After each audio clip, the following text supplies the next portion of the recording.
The Orleans Audubon Society is working with BTNEP and the Avian Research and Conservation Institute to learn about swallow-tailed kite hotspots in the Barataria-Terrebonne Basin and conserve these important areas. So we tagged a bird, the Belle River kite, in July of 2023, and she was nesting in the Atchafalaya Basin west of the community of Belle River.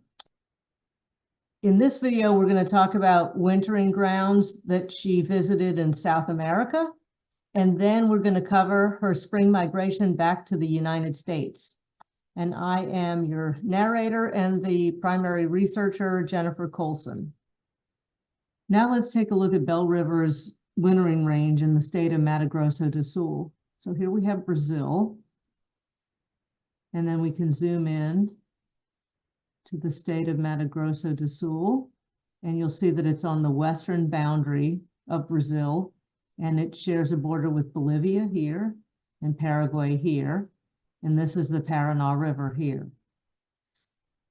So this is as far south as she got, and let's take a closer look at her wintering range. You can see that it is all east of Campo Grande. Once she arrived in Mato Grosso do Sul, she set up a very large home range east of Campo Grande, beginning on November 9th. We can examine her wintering home range closer using kernel density estimation. When I say that she had a large wintering range, I mean exceptionally large. This was of a period of over 2.5 months. And with the kernel density estimation, we can look at the 99% polygon estimate, and that shows her wintering area that spanned roughly 8,360 miles, which is just, huge, wandering here and there. And then we can restrict that looking at the 95 polygon estimate, which is seen here in the orange. So let me remove the 90%. And if we look at that range, her wintering range really becomes two home ranges. The northern one encompassing roughly 3,500 square miles, and then her southernmost range encompassing 1,600 square miles. Now, what kinds of habitats was she feeding in while she was here? We can take a look at what Reynolds and al. Have prepared this map that's for habitats in the state of Mato Grosso do Sul.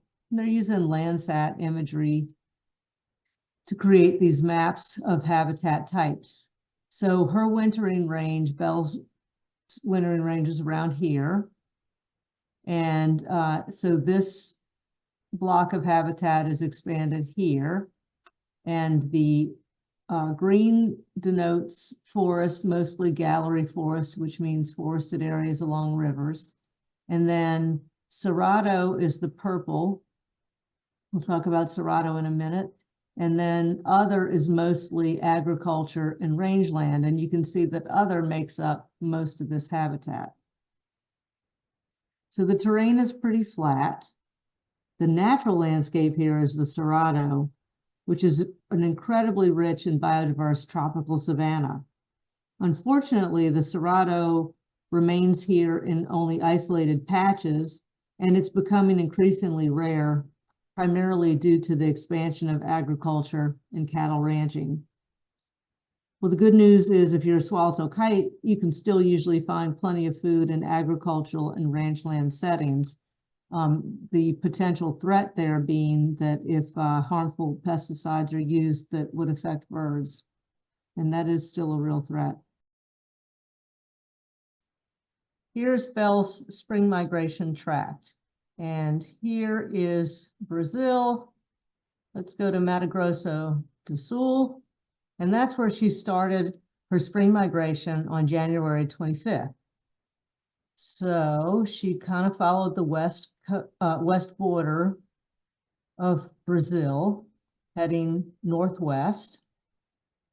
And then 19 days into her journey, she left Brazil and crossed the southernmost tip of Colombia here. And then on the same day, entered into northeastern Peru. So she stayed in northeastern Peru for around 19 days, and then she headed north through the northernmost tip of Peru here, that's Ecuador on the side there, and passed into Colombia.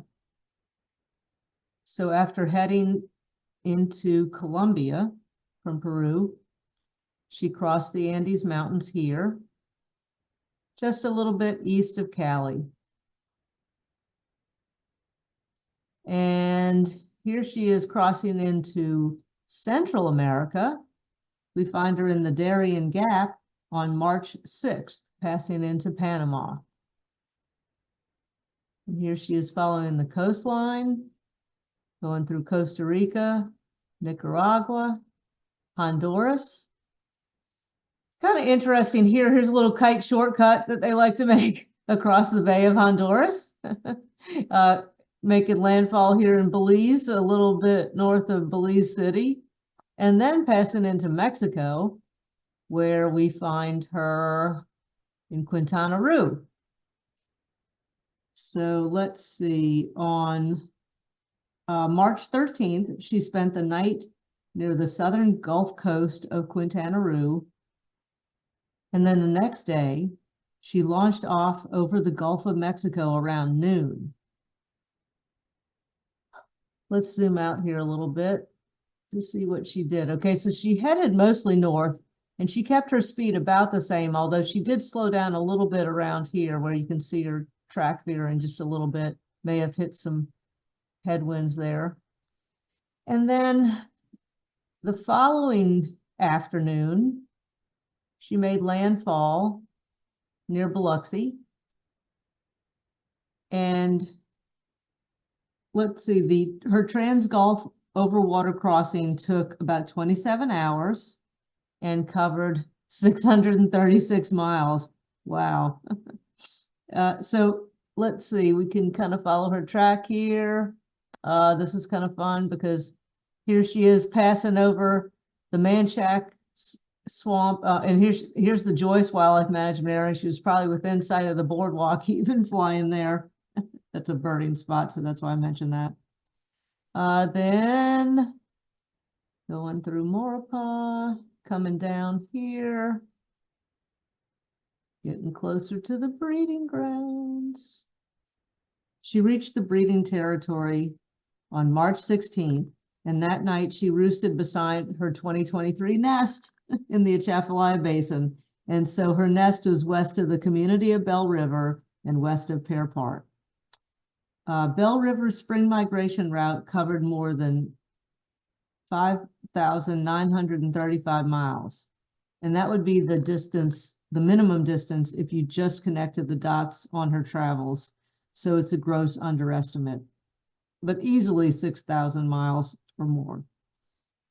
I'm thrilled and relieved that she completed the spring migration safe and sound. That's all I have to report for now. Please remember to subscribe to the Orleans Audubon Society's YouTube channel for more alerts on the Belle River kite. Thanks for tuning in.